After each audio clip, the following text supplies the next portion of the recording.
La planète Vénus vient de nous claquer la porte au nez. Pendant des décennies, on nous a répété que notre voisine était une planète morte, stérilisée, carbonisée. L'exemple parfait de ce qui arrive quand l'effet de serre devient incontrôlable. Le récit classique, celui que l'on trouve dans tous les documentaires, c'est que Vénus représente l'avenir cauchemardesque de la Terre si on ne fait rien pour le climat. Et puis en quelques mois, une série de découvertes scientifiques vient de tout chambouler. Des tunnels géants sous sa surface, de l'eau là où personne n'en attendait, un passé potentiellement habitable bien plus récent qu'on ne le pensait, et surtout, une menace invisible qui pourrait un jour frapper la Terre. On va voir tout ça ensemble et croyez-moi, la dernière partie va beaucoup vous surprendre.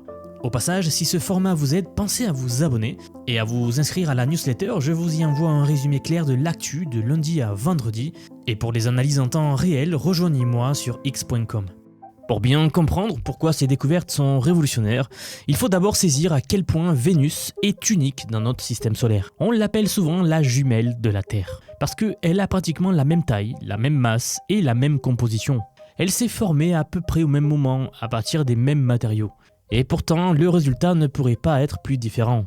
465 degrés à la surface, assez chaud pour faire fondre le plomb. Une pression atmosphérique 90 fois supérieure à celle de la Terre, l'équivalent de ce que l'on ressentirait à 900 mètres sous l'océan. Des nuages d'acide sulfurique qui enveloppent la planète entière et une journée qui dure plus longtemps qu'une année, puisque Vénus met 243 jours terrestres pour faire un tour sur elle-même, mais seulement 225 jours pour orbiter autour du Soleil. Et en plus, Vénus tourne dans le sens inverse de toutes les autres planètes.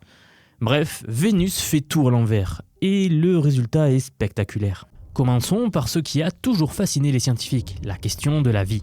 Vénus, c'est l'enfer en surface. Mais voilà le truc, à 50 km d'altitude, il existe une zone où les conditions sont étonnamment similaires à celles de notre planète. Une pression atmosphérique comparable, des températures entre 30 et 40 degrés. C'est d'ailleurs la zone du système solaire la plus proche des conditions terrestres en dehors de notre propre planète. Ni Mars, avec son atmosphère quasi inexistante, ni les lunes glacées de Jupiter ne peuvent rivaliser. Le problème, c'est qu'on pensait que les radiations cosmiques rendaient cette zone totalement invivable.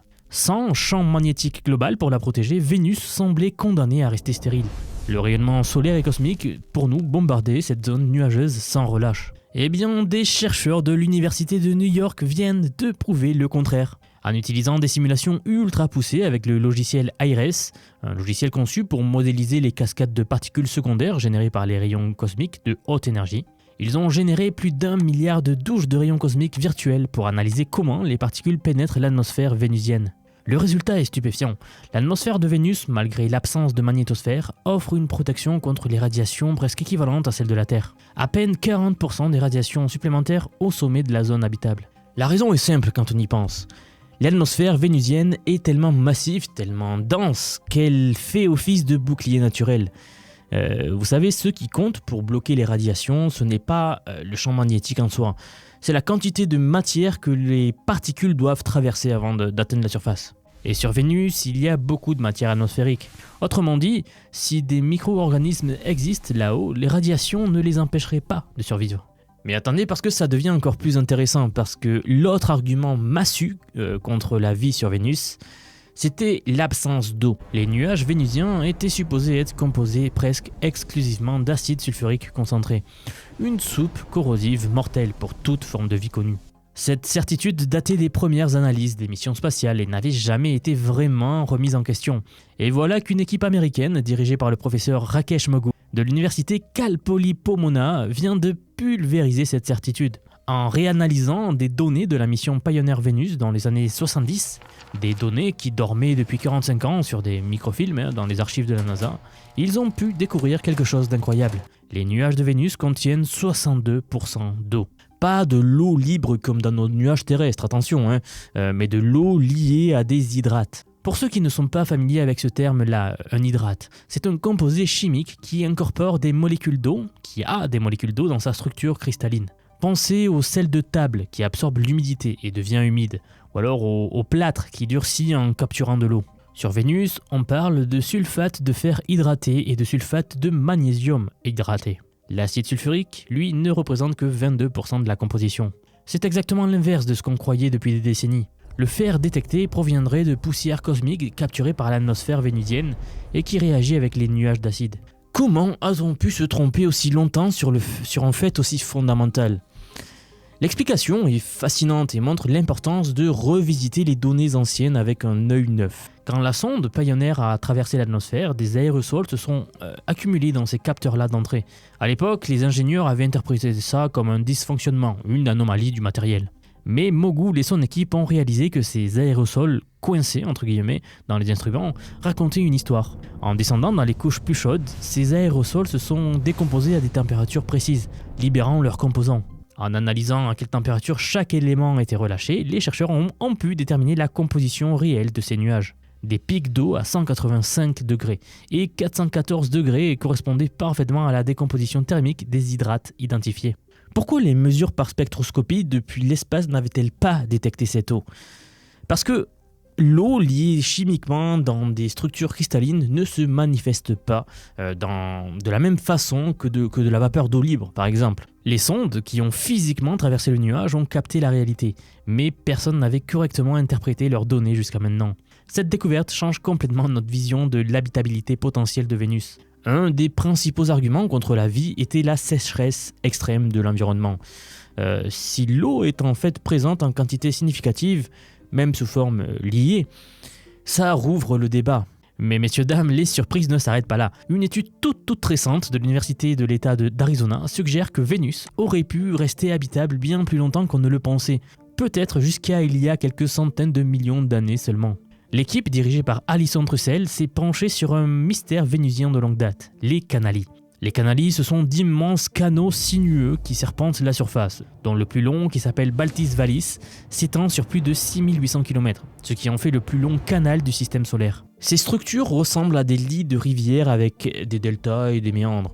Mais sans eau sur Vénus aujourd'hui, qu'est-ce qui a bien pu les creuser ? L'équipe propose une explication fascinante, des coulées de carbonatite. C'est un type de lave extrêmement rare sur Terre, qu'on ne trouve actuellement qu'à un seul endroit actif, le volcan Ol Doinyo en Tanzanie. Cette lave a une viscosité proche de celle de l'eau, bien plus fluide que le basalte classique, et elle se solidifie à des températures juste au-dessus de celle de la surface vénusienne actuelle. Elle pourrait donc couler sur d'immenses distances et éroder mécaniquement le terrain.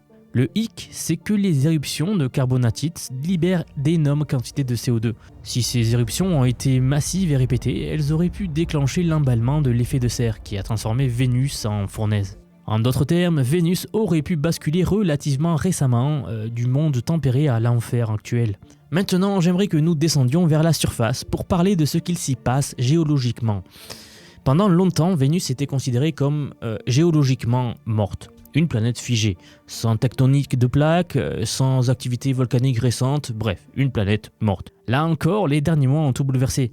Une équipe internationale dirigée par Barbara De Toffoli de l'université de Pando vient de confirmer l'existence de tubes de lave sous la surface vénusienne.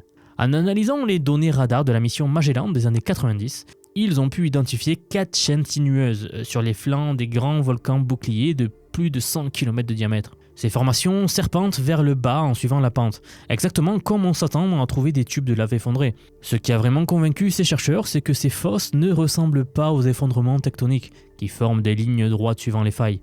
Ici, les chaînes sont sinueuses, courbées, caractéristiques des tubes de lave. Et ce qui est particulièrement troublant, c'est leur taille. Ces tunnels vénusiens ont des volumes comparables à ceux de la Lune, alors que la gravité de Vénus est presque identique à celle de la Terre. Vénus devrait avoir des tubes similaires à ceux de la Terre, pas ceux de la Lune. Alors, je ne sais pas si vous le saviez, mais normalement, il existe une relation inverse entre la gravité et la taille des tubes de lave. Plus la gravité est faible et plus les tubes peuvent devenir grands avant de s'effondrer.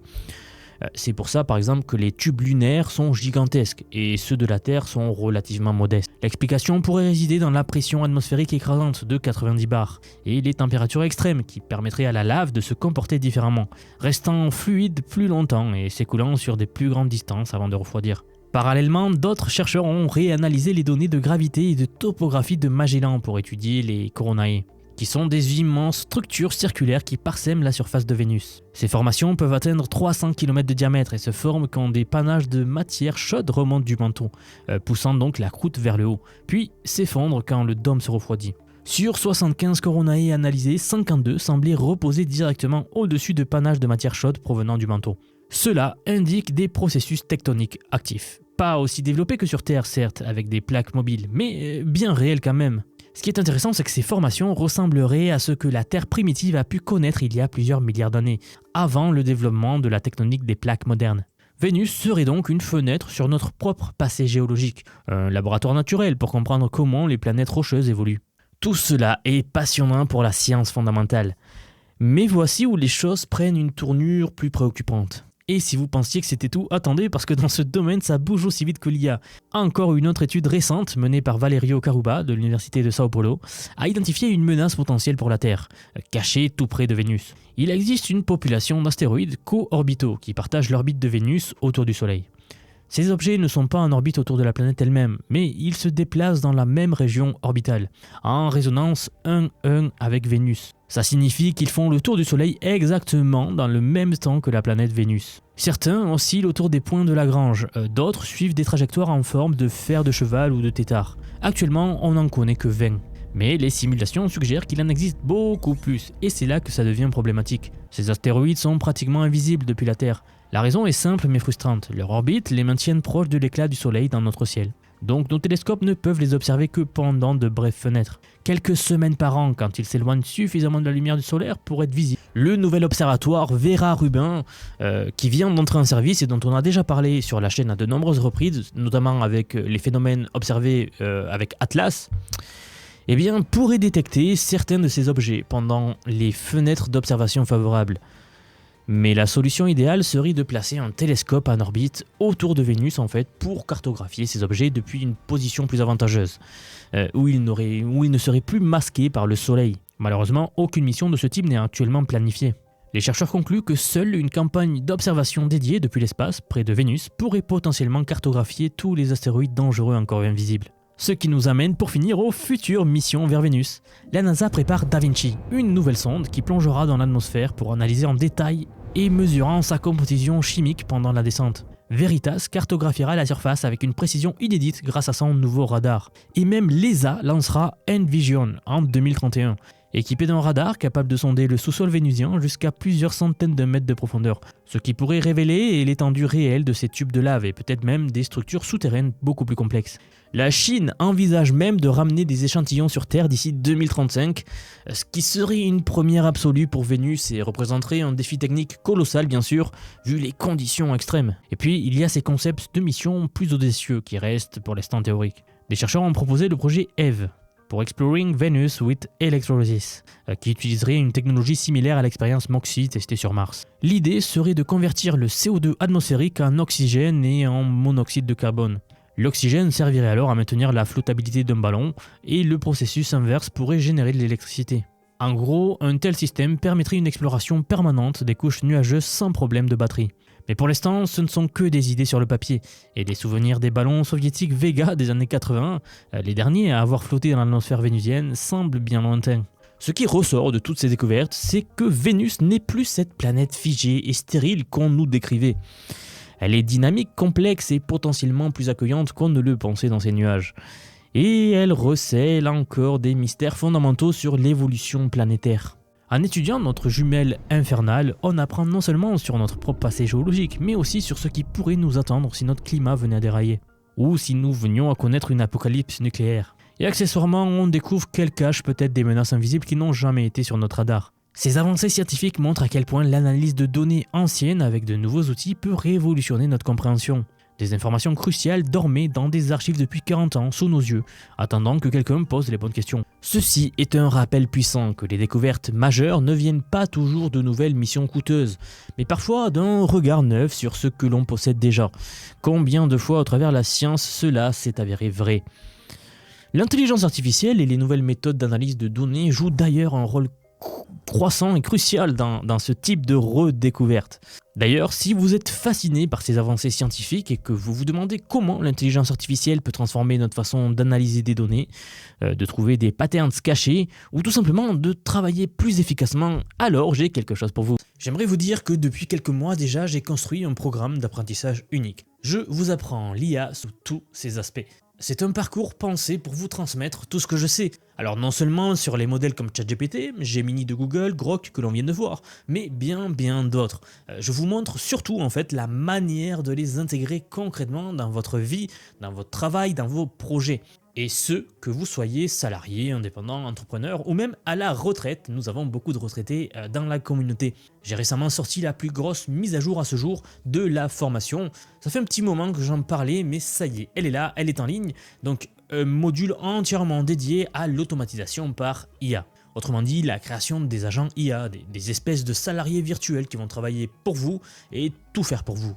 En somme, vous faire gagner des heures et des heures et des heures. Vous êtes déjà plus de 4500 personnes à avoir rejoint ce programme, donc nous approchons des 5000, merci pour le soutien.